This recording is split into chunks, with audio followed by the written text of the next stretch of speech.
So, hello everyone, and thank you for joining today's part of the program. This session is about being agile versus doing agile. Then this is powered by the Scrum Ambassadors. Mainly, this is our program for the Scrum Ambassadors. You can find the rest of the meetups for Friday and Saturday. If you did not yet register, you can find them on scrumambassadors.org/beginners, and then you can register to the right meetup link. So I'll actually leave Peter to go through this, but I'm gonna say I'm proud being part of the Scrum Ambassadors. You can go and see our services online. And I leave Peter now. So let me stop sharing, and then Peter can go through all of the rest of the Scrum Ambassadors services. Okay, great, yes. So magic button number one, share the screen. Oh, I probably ought to go into presentation mode. That makes the things much more attractive. Hold on a second, okay. And I just realized I'm totally on the wrong slide here. So here we are. Meet the Scrum Ambassadors. So who are the Scrum Ambassadors? We are an international group of Scrum trainers and coaches. We share a simple vision. The access to Agile know-how should be easily available, regardless of language, regardless of country, regardless of industry. We noticed that there was a heavy concentration of senior coaches and trainers in North America and Western Europe, a little bit in India, and hardly anything anyplace else. So we want to change that. And you can't really see this here because I don't think it shows the locations, but we have Sri Lanka, Vietnam, US, India, US, more India, Egypt. Where is Mizan from? Bangladesh, I believe, and Romania. So, we've got really quite a broad base, and we're hoping to grow that some more. My name is Peter Stevens. I'm the founder of the Scrum Ambassadors. I founded a couple of other things. I'm probably best known as the creator of the Personal Agility System, the simple framework for aligning what you do with what really matters. I work as an executive. I work as a coach, sometimes as an executive coach. For a long time, my day job has been as Scrum trainer. I'm also a CST. Along with founding the Scrum Ambassadors, I'm also the co-founder of the Personal Agility Institute and the World Agility Forum. And I currently serve as Chief Agility Officer for Vivior AG, a medtech startup here in Zurich. And our idea is better life through better health, through better vision. What's special about the Scrum Ambassadors? Well, we start, I think, with a simpler, more elegant view towards Scrum. Scrum is a simple team-based framework for solving complex problems. So what's a complex problem? Well, developing a new product, especially if it involves software. But even if it doesn't, most products today, even if you think they're hardware products, they're actually really software products. Look at what's happening in cars. And taking your company to the next level is also a complex problem. So how does our view of Scrum differ from other approaches? Well, we start with what I like to call the flower, okay? So at the heart of it, we've got the Scrum values: respect, focus, commitment, courage, and openness.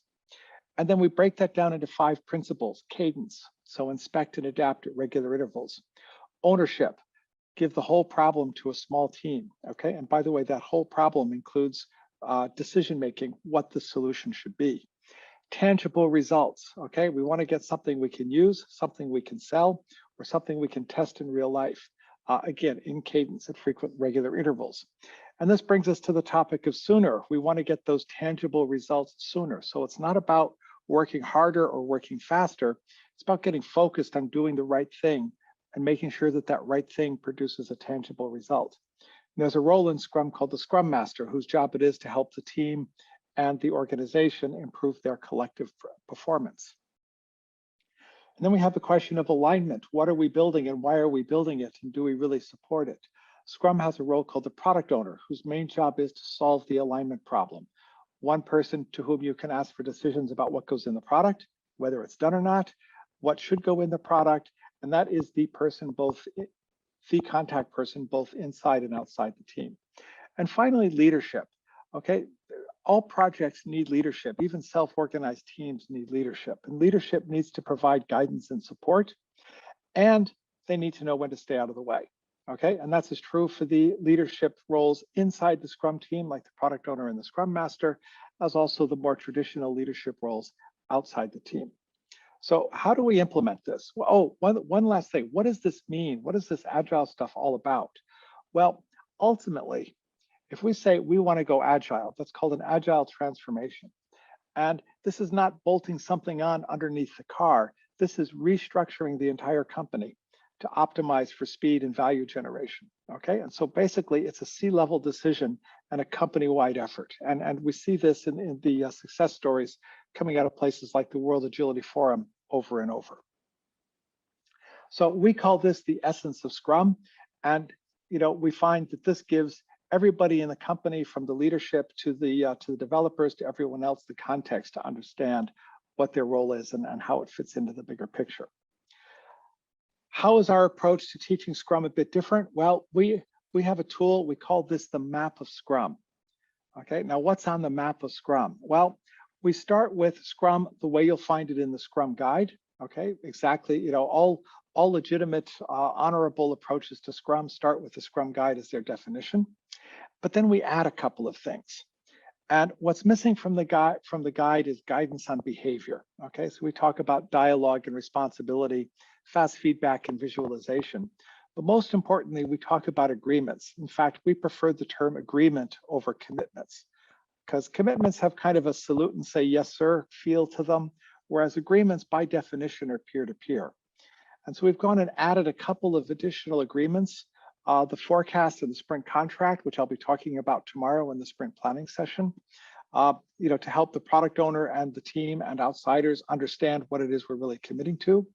And then working agreements as a way to improve performance beyond the basics of Scrum. So what does our training program look like? Well, we start with Scrum Mastery, which is really intended for the whole team.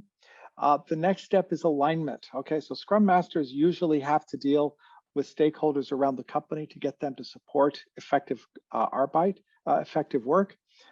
So we found that alignment is a key skill. And this is actually our partnership with the Personal Agility Institute, because there's a very strong overlap between these two objectives. And then the question is, where does that voyage take you?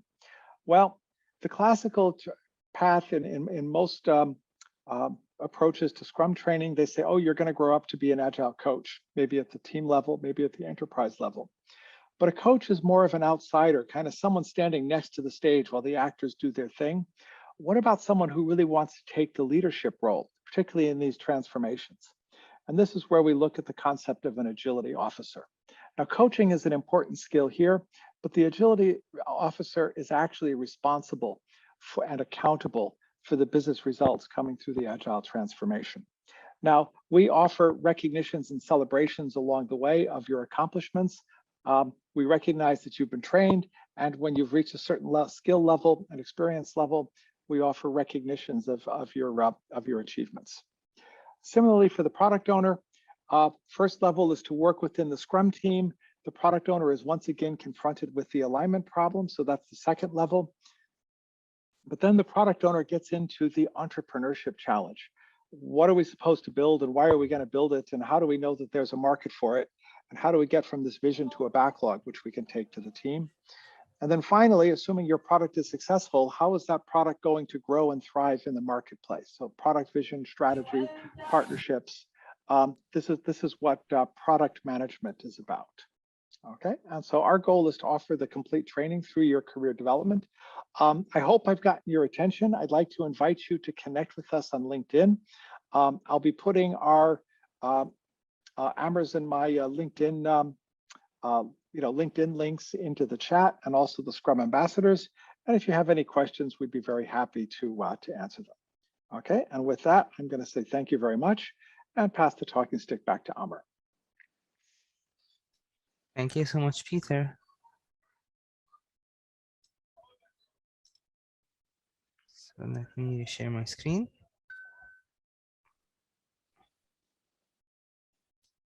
Okay. About me, my name is Amr. I'm part of the Scrum Ambassadors.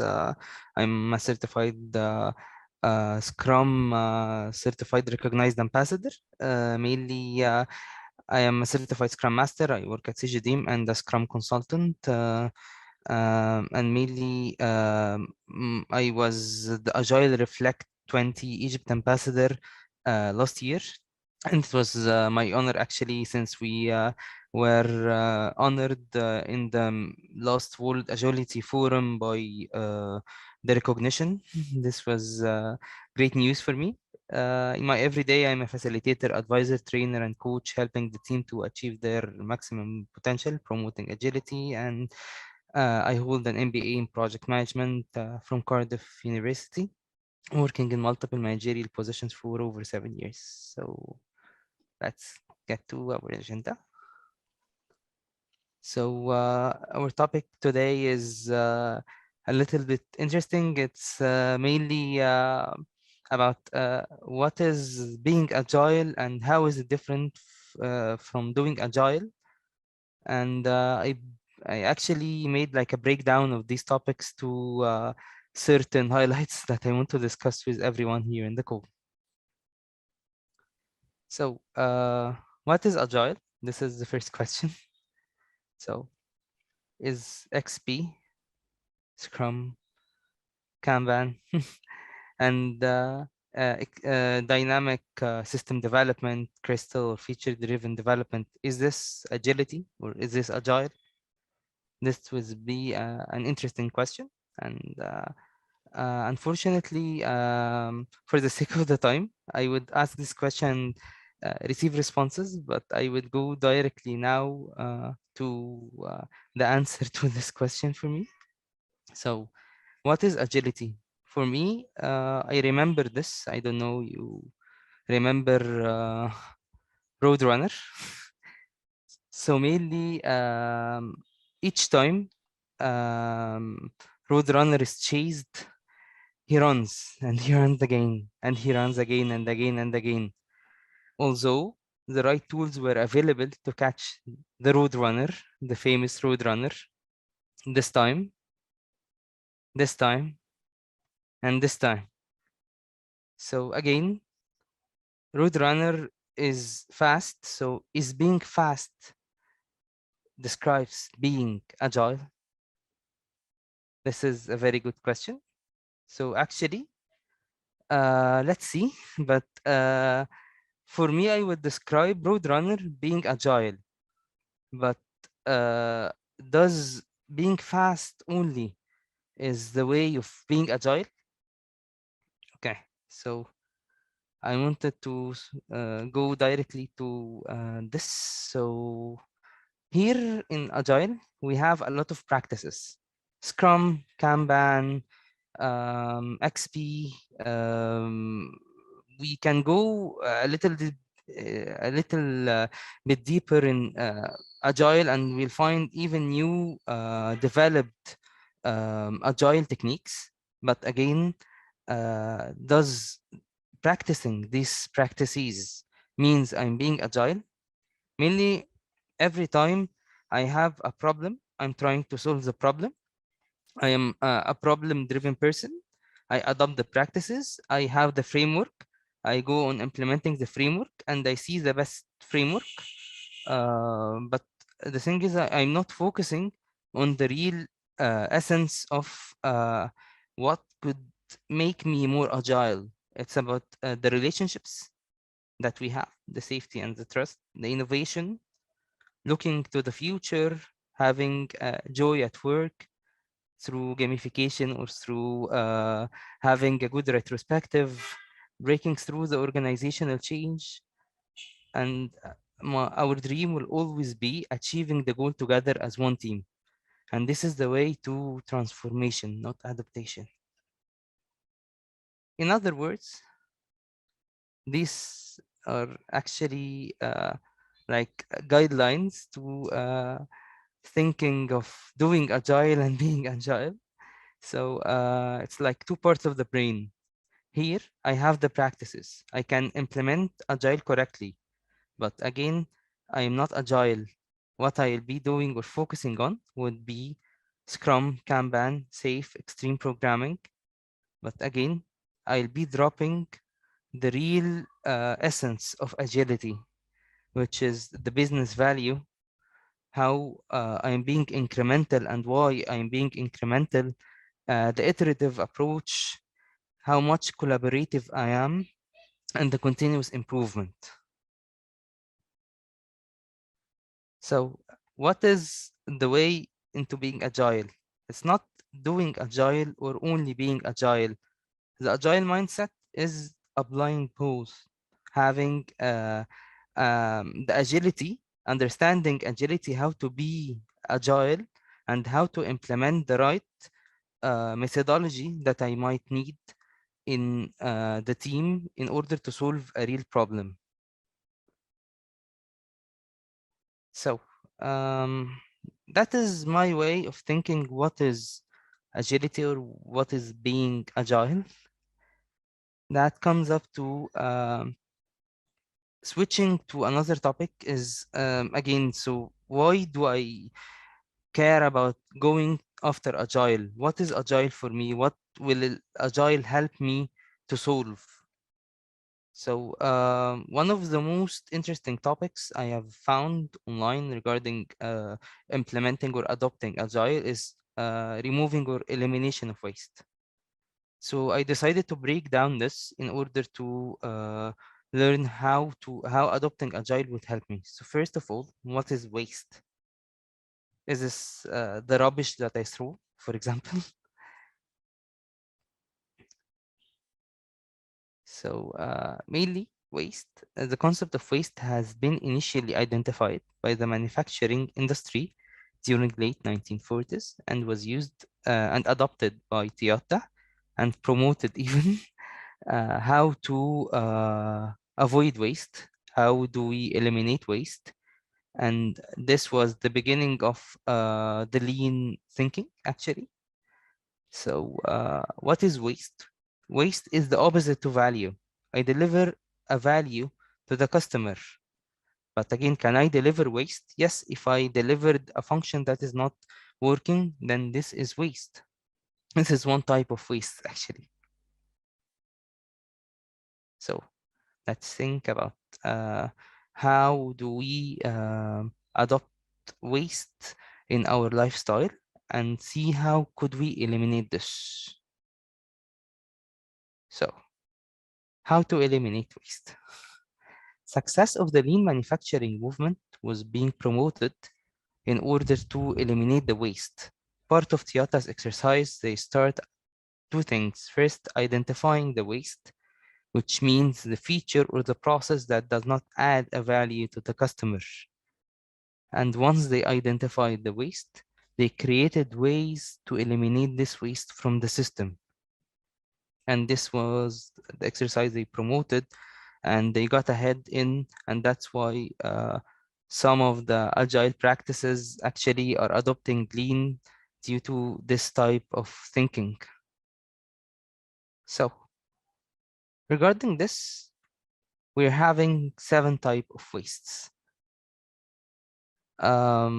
First type was transport of unnecessary moving of goods, inventory, which are materials or products not being processed, motion, which is the people and equipment moving more than required, waiting, planned and unplanned waiting during production, overproduction, which is production ahead of demand, overprocessing, which is doing more to a product than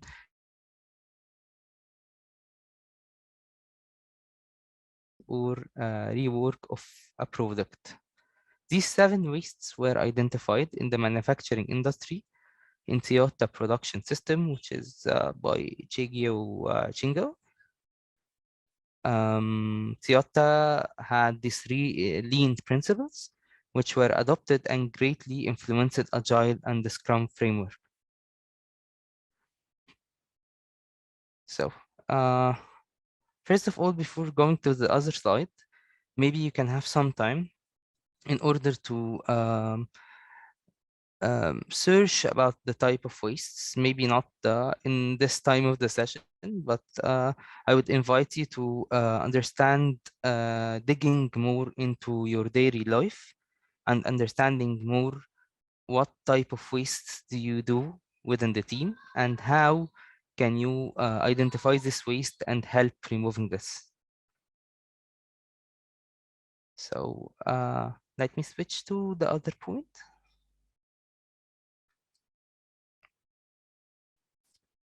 The other point I wanted to mention is a growth mindset.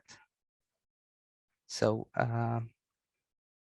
every day when you go through real challenges, what you think about is what should I do in order to improve my own understanding or reaction to certain situations that could help save the day or help save the delivery, for example, and how to remove these challenges from the team. Again, this is not always the case with each person who is thinking the same way. So the growth mindset is based on um, thinking how to change, how to help people adopt this change, how to help coaches coach each team member in order to solve their own challenges. So this is actually a good diagram that you can see in the growth mindset, talking to the fixed mindset. Failure is an opportunity to grow.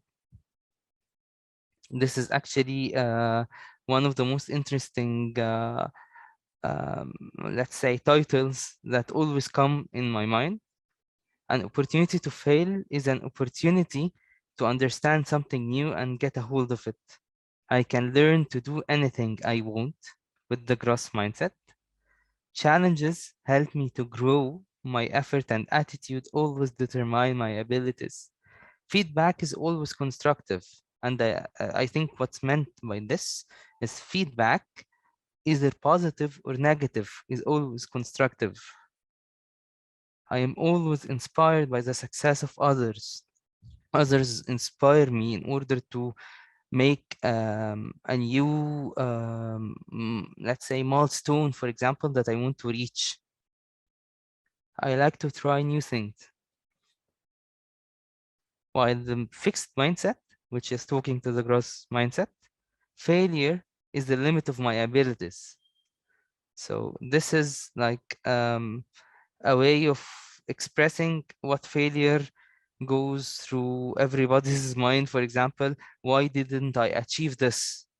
I think I'm missing something. This is the limit of my abilities. I think I can stop here. Either good or at it, or I'm not.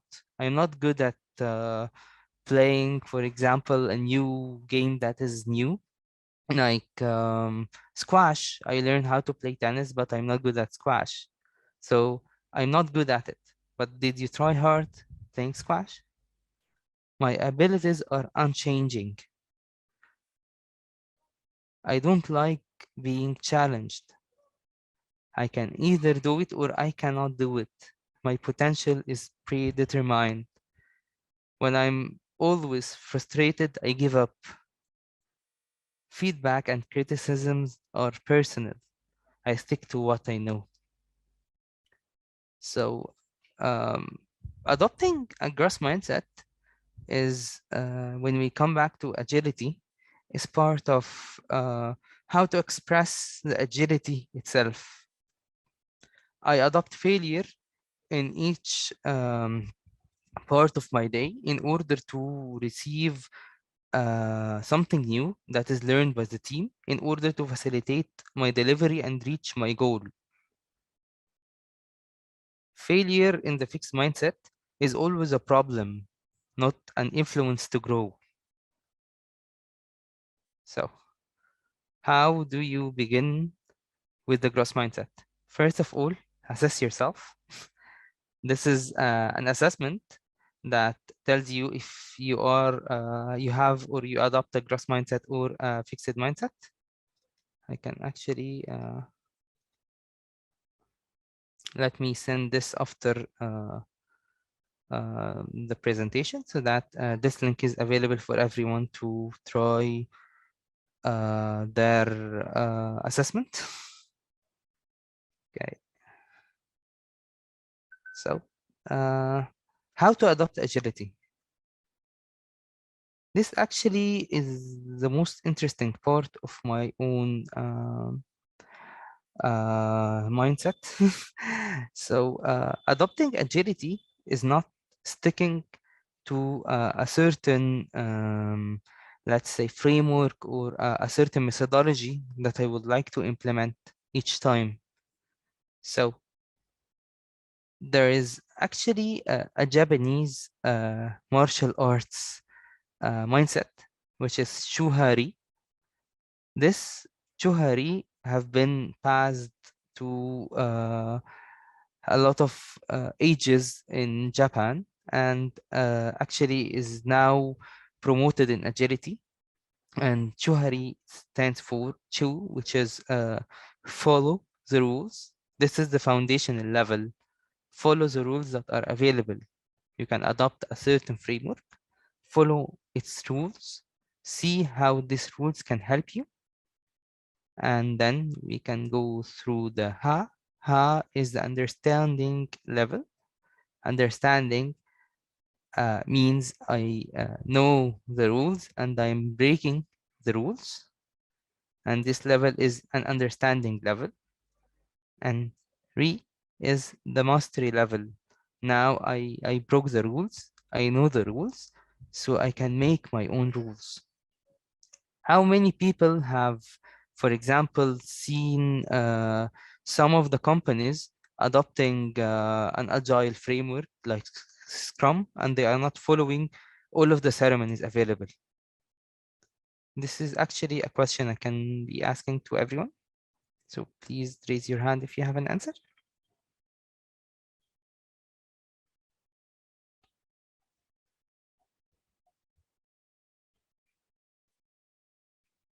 No one did that.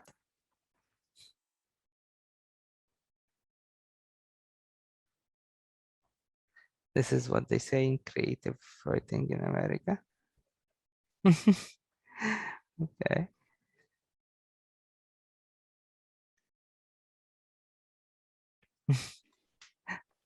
Actually, Jacqueline, if you can unmute yourself and tell us about the example, it would be a little more interesting. Can you? Sure.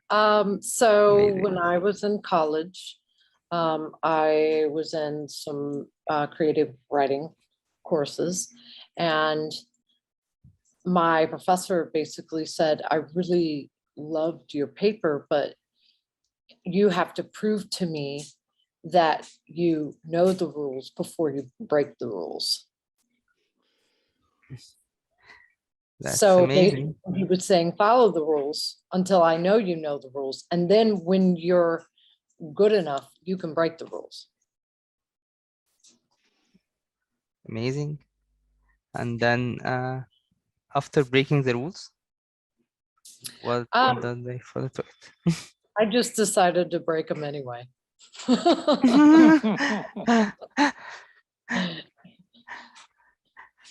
That's amazing. So sharing my own personal experience, I'm like coach two of the teams in my own company now. So we implement Scrum. So again, we we know how Shohari works. We follow the rules of Scrum, but then now we are in the part of understanding to break the rules. So we broke some of the rules that are, for example, essential to Scrum, but are not a must to be used. Like, for example, having the backlog refinement in a certain session, not an ongoing activity to have all of the team on it, only the product owner. And that limits some of the people from available at the ceremony. Yes, It's a challenge, but again, it saved us a lot of time. This is one example that I can see how did we follow the rule and how did we break the rules. And we actually are in the process of making our own rules now. We are trying to make a certain process for how the backlog refinement can be done within this rules that we did break. And this is going to be adopted by all teams available in our company if this comes up to be a good activity that we are actually testing right now. So anybody else? Could I Sure. offer maybe a controversial different perspective? Sure. I'm not convinced that Shuhari is useful. I know it works for martial arts. Okay. Yeah. I'm not going to argue with people trying to, teach you to inflict severe bodily harm. That the method seems to work. But the first time I heard Shuhari, I was watching an Agile presentation at a large corporation, a communications corporation. I think it was in New Jersey or someplace just outside of New York. So maybe the Americans in the room will have an idea. And the guy who was speaking got up and said, "Okay, guys, you guys are SHU, so shut up and follow the rules." Okay, and I've. What was this thing about individuals and interactions over processes and tools? And, what was it about Scrum is for problem solving and not for compliance? So, I think that there's a lot of tension here between how do you learn, and, kind of what's the best way to do it. In my own development, I kind of realized, it's funny, I actually remember Shuhari, and I remember having an opinion about how to do Scrum. And I said, this is not following the rules that whatever guru it was who was popular at the time, probably Ken or Jeff, this isn't following their rules. But you know what? I don't care, because I think this is the right way to do it based on my own experience. And, when we look at that flower, these six principles, the flowers don't have much in the way of rules. Okay, they have principles, and they say do this, and they're trying to take you to the right place. But I'm wondering, is it possible to give people concepts and say implement the concepts, or do you have to give them rules and tell them to follow the rules until they're mature enough to follow the concepts? I don't know. They don't have an opinion on that. Maybe there's some experience in a different context. You're a master. You go straight to make the rules. Well, that's against what a master does, though. A master facilitates people to become masters within themselves. That is what a master does. The old saying, a master will never see the shade of the seed that he plants. And as Einstein would say, he's my favorite guy, if you can't explain it simply, then you don't understand it yourself. True. And my physics teacher said, if you understand modern physics and you're not totally confused, then obviously you do not understand modern physics. Yeah.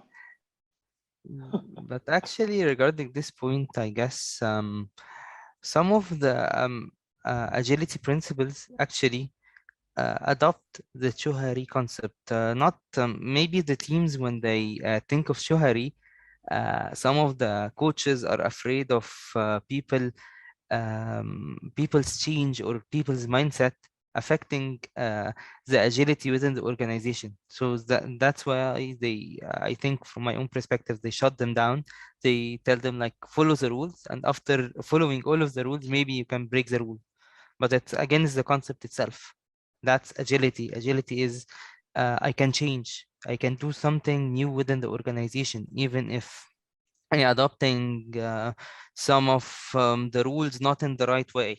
Maybe that's ahead of breaking the rules. I always thought, the secret to getting ahead in an organization, to climbing the management tree, is to know how much you can push the organization to your own advantage without actually causing the organization to reject you and kick you out. Because if you just follow the rules, you'll never achieve anything. But if you break too many rules or get people upset at you, then, as I say, then the organization doesn't want you anymore, and so you have to go someplace else. So I think there's a real, I don't know, and you know, my impression, you know, from when I've coached large organizations, I get the impression that most of them are places where they want people to follow the rules. They define rules and they define process, and this enables them to be, you know, to be efficient. You know, and so of course the idea that you're going to break the rules or make your own rules, that somehow just doesn't quite compute. So I think a lot of the tension in agile implementations, especially larger organizations, can be seen here in Shuhari. Actually, I think your point is, yeah, I agree on this point because actually breaking too many rules is not always the right thing. So I totally agree on this. So I don't know, does everyone agree on this, or you think of another Actually, point? actually, this is Sriram here. So I totally resonate with Peter here, because based on some of the transformations I have done, when somebody comes at the top or somebody comes regardless of the top, says these are the rules, this is how we are going to operate, this is the tool, this is the process, and between that, within this particular environment, do whatever you want, I don't care about it, then break the rules. Well, the rules are already set for somebody else to follow. Then it becomes too difficult for people to innovate, experiment, explore, because anything they try to do is now go back to the rules. You can do this. You can innovate. This is not within your pay grade. Things like that come up, and so it becomes too difficult. So, I mean, to be very honest, it should be the other way around. Make the rules first as a group. That's part of working agreements, and then try to follow them, and then try to see how you should adapt it based upon what your practices are.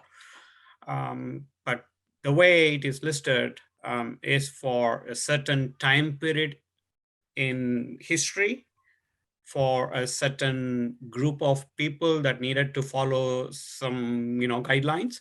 But I don't think we can just like that take it and expand it to the whole world and say, well, this is the way to make pizza, and now everybody has to make the pizza the same way. I don't know. That's the way I'm thinking too. Maybe I'm not using the same choice of words that Peter uses or somebody else is using, but my thought process is pretty much the same thing too. Great example. I think this is good as well. So anybody else want to share their view of the Chuhari? Well, I personally use Shuhari everywhere I go. So I need to learn some fundamentals of the position I'm going to work on. And then I see where I can improve myself, where I can make others people life easier. And then I break those rules I learned. So that's my view on this. It's your Shuhari. You're part of the implementation of the Shuhari. And this is actually what I wanted to say at the end. Everybody can have his own Shuhari. Everybody can follow the rules in his own way, or in her own way, I mean. But again, this is not that does not mean follow the rules by heart. You can follow the rules in your own way. And when you break the rules, make sure to break these rules without breaking the essence of the team. For example, while since we say follow the rules and we are talking about teams, and we are talking that we are willing to implement a new methodology for the team in order to reach their own goal or maximize their own potential, don't make breaking the rule the way in order to get into more impediments. Make sure to break the right rules the right way. That's a good And point. when In Agile, I don't have experience in Agile. I do have a Scrum Master certificate. So if once I get the job as a Scrum Master, I'm going to follow the rules. For example, the daily stand-up. But if team wants to do daily stand up some other way, then I'm going to do some other way because I'm there for them. At least that's how I think about it. Which is good, actually. You're trying to enforce the team in order to learn the new process and adapt it. Being part of the process and helping them, you will be able to investigate if there is any thing new that you can implement, and then that's a part of breaking the rules. Right. And then mastering or making the rules after mastering the rules that I have done is another level. It's not that much easy. You must fail many times in order to reach this level. This is from my own point of view. Actually, this is my own shuhari. When you get to the mastery level, you must try failure a lot of times. And by failure, I do not mean failing to deliver, for example, or failing to achieve the spring goal. No, failing to make or apply the rules that I broke so many times. So when you get too much failures, you learn from too much failures. And this does not happen 1 or 2 or 3 times. It happens over experience. So actually, that's all from my side regarding doing Agile and being Agile. So in this 10 minutes, I dedicated for questions and answers, and actually considered this as an open-ended discussion. So I wanted to get everyone to say their opinion. What do you think is the difference between being Agile and doing Agile in their own way?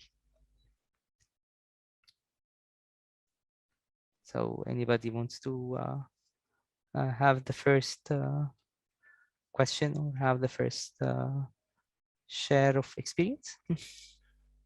So Amr, if you like, I'll kick it off with the story of my own. Please. I believe I have the dubious honor of having given the push which led to the term Scrum Butt being created. You heard the term Scrum Butt? Okay, we're doing Scrum Butt. We don't do this. We're doing Scrum Butt. We don't do that.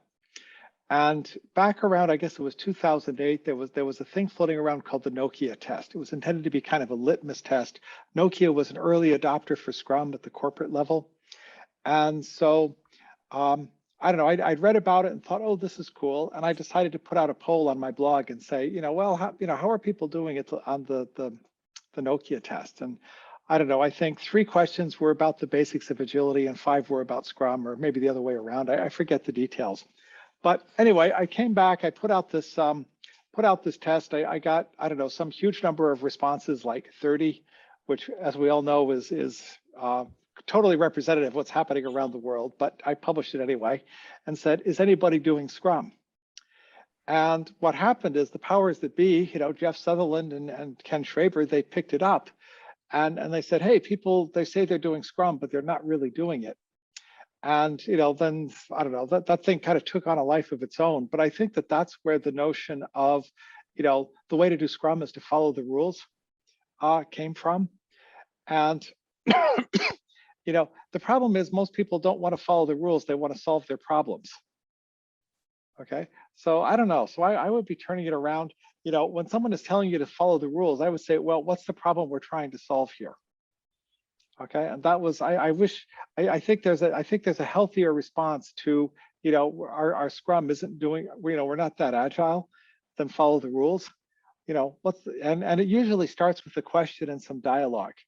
Okay, that for me is the whole, what does it mean to be agile is really that first sentence, uncovering better ways of doing what we're doing by doing it and helping each other to do it. And so you get learning, you get collaboration, and if you look a little bit deeper, you'll find purpose, and kind of that's what it's all about.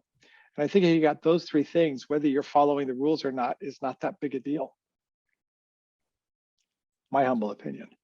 But maybe someone has a different opinion. I'll share something, and I'm just going to walk you through a situation that I had. We were getting a new place. We were just renting at this time. I had seen an apartment like it or a villa like it. I hadn't seen the villa that we were living in. So the day that we were moving in was the first day that we were actually seeing the villa. Well, you have to put furniture and set your place up. You have to get your decorations together. So the only thing I had that went into this villa was a carpet that had multicolors on it, right? Just to have something to put in. And I realized there was a fireplace, and the fireplace would be the focal point, where you would put your TV above it, right? That's the plan. Well, nothing went as planned because there was not a stud where the fireplace was. So we had to move where we initially decided to put the TV. Well, when the person came in to put the TV in, he put it off-centered on the wall. So then it was trying to measure the room for the couch. Well, none of the couches that we wanted would fit in the room. So we ended up having to go with a red couch. So now I've got all these different things that don't so much go together, but being agile about it and getting things done a little bit at a time, and then changing, reiterating and changing what we were doing made a beautiful living room, because I just waited and pieced everything together as I went. And to fix the TV that wasn't centered, I just bought a large, long piece of art and stretched it and put it up to fix that area. So being agile is being able to do it in your everyday life. And when you've got problems that come up, measurements, anything that comes up, you can stop, reassess, and go forward with the change. True. And actually, I had a question. How did this make you feel when you did not find where is the fireplace in order to hang the TV over? I was fine with it because I wanted to put Buddha up there anyway. So I actually won that one. Yeah, that's My actually husband, not amazing. so much. He really wanted the TV there, but and it would have made things much easier, but it didn't work out that way, and so things kept changing, and that's okay because I was able to adapt. So actually, I would say this is the right way to have the mindset accepting the change. So this is amazing to hear actually from you, because as a person, I would actually be frustrated at a time before adapting to this change. And Yeah, this shows absolutely. how much emotions can control my thinking at a time. Well, and so what I've decided to do is create an application that will help women that were in my position to be able to measure out and, do it more agilely. Oh, wow. This is a real change of mindset. You even went into the application. That's amazing. Yeah. It's being built as we speak. Yeah, that's great. Okay, so anybody else want to share their experience in the essence of doing agile versus being agile? Yeah, I can put forward few things. When I go for coaching at my organization, what I usually try to bring the essence is doing agile is something like there are some centralized rules, you need to follow that. And then being agile is somewhere without even your consciousness, you are in that mode of doing. To keep very easiest example is something like you go to a tailor. You would have without knowledge, the thing here is like when you ask to stitch a dress in a certain manner, they would have taken some kind of measurements and all, and then it is like something has been planned, and then it is like a process is there, like we do this way, and we agree. And then like there are two things here. Doing agile is like, okay, he is giving something to me and I am following it. I'm not breaking anything or giving my inputs to it. And then over that time, the more and more I see and learn from others, there comes a point where like I go and give him inputs which helps him break the process what he had in place, and also try to inculcate the changes what I'm asking. And then that's how that mastering comes in place, the re part of the shuhari. And then he is responding to me without his consciousness. And then he is that's where the core principles also gets built in, even in our day-to-day basis, is what I try to guide people, so that they can relate in their normal day-to-day activity. Like you would have had a plan, and then you go and ask, and the other person responds to it, and then say, okay, I was thinking of stitching this way, but then I can do it this way. That's where the second part of breaking and then going to the mastering level, where critical thinking, system thinking, and all can be brought to the person's mindset, is what I believe.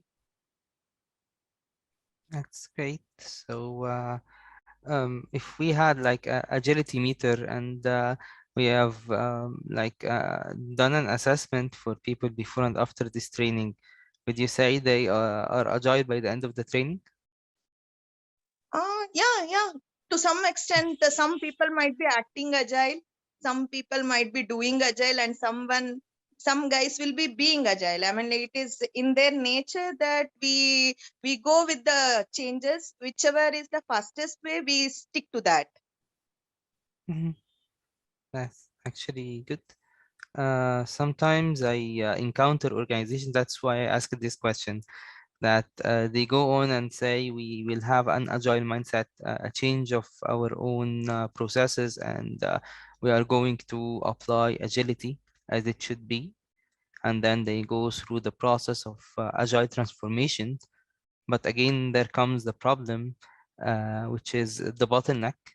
It comes to the organization that they need to promote agility on the C level, and then on the employees, and they take it like top down. That's amazing. And then when they go through the promotion, people go through the transformation, and then after being like we say, the experts in their own way, they learn agile, they practice agile, but again they come back to the same problem, which is they did like a version of their own mindset, which is contradicting ideas of, would I do what I do every day the same way, or would I change this in order to give space for my organization to be agile? Some organizations, after adopting all of the agility, let's say coaching and the agility certifications, and having the right mindset in a certain place, they give this up in order to keep the organization running the same way. And this is actually the fear of the unknown, or the fear of anonymous for me. Very true, very true. And even until the leaders don't understand what's it is for them, what is that they are gaining from that agility, they would not really go for it. They would try to showcase as if that they are doing agile, or they are agile in nature, but then they might not really understand what is the ROI of being agile. True. I totally agree on this. That's amazing. Well, So, I actually think the points that you just raised are why I think that this really needs to be a C-level position. You know, it's the decision to go agile isn't something that happens in the departments or in the IT. It's really a cultural change that impacts the entire company. And so I posted a job description of what the Chief Agility Officer should be doing. And, you know, it's on my blog. So if you want to take a look at it, and, you know, this is maybe the start of a conversation with your leadership about how to get the company moving in a more agile direction. It's I think it's something motivational for me. I'll go and see it myself, because actually, Peter, you're the only agility officer, chief agility officer in my whole life that I've seen till now. There are 2 or 3 other people who have the job title, and sometimes you'll hear the term what was it? So Chief Transformation Officer, or Chief, you know, sometimes Chief Culture Officer. I've even seen the CEO renamed to Chief Empowerment Officer. So, you know, there's some movement going on here. But it's rare to see an agile transformation with real executive level support. But when you have it, you get really amazing results. You know, like Bosch has demonstrated the ability to deliver new products in a few weeks. They did a park distance controller for locomotives from idea to product available for sale in 5 weeks. They did an automated COVID tester from idea to saleable product in 7 weeks. You know, if you kind of get that focus at the top level and are willing to make the changes to really, you know, enable things to happen without resistance, all of a sudden things can be much, much faster than what you're used to in a company. Yeah. Yeah. I Okay. totally agree to this. Anyway, so I see folks you know, are heading out. So maybe this is a time to say thank you very much. Yeah. Maybe a reminder to go into the Thank you, chat. everyone. We put the links, you know, maybe save the chat on those 3 dots if you don't want to follow them now, so you get a copy of them, because otherwise they go away when you leave the Zoom. So Amr, thank you very much for a very, I really enjoyed this. I thought we had some great discussions and some great topics came out. Thank you so much, Peter. And thank you, everyone. Again, who is not aware of Access Agile, you can go to the Access Agile page to see what is Access Agile. And if you want to know more about Scrum Ambassadors program in Access Agile, you can head off to scrumambassadors.org, and you will see what program are we offering in the beginners part of the Access Agile. Thank you guys so much. Thank you so much, everyone. Take care. Thank you so much, everyone. Have a great day. Thank you. See you in the rest of the event. Bye.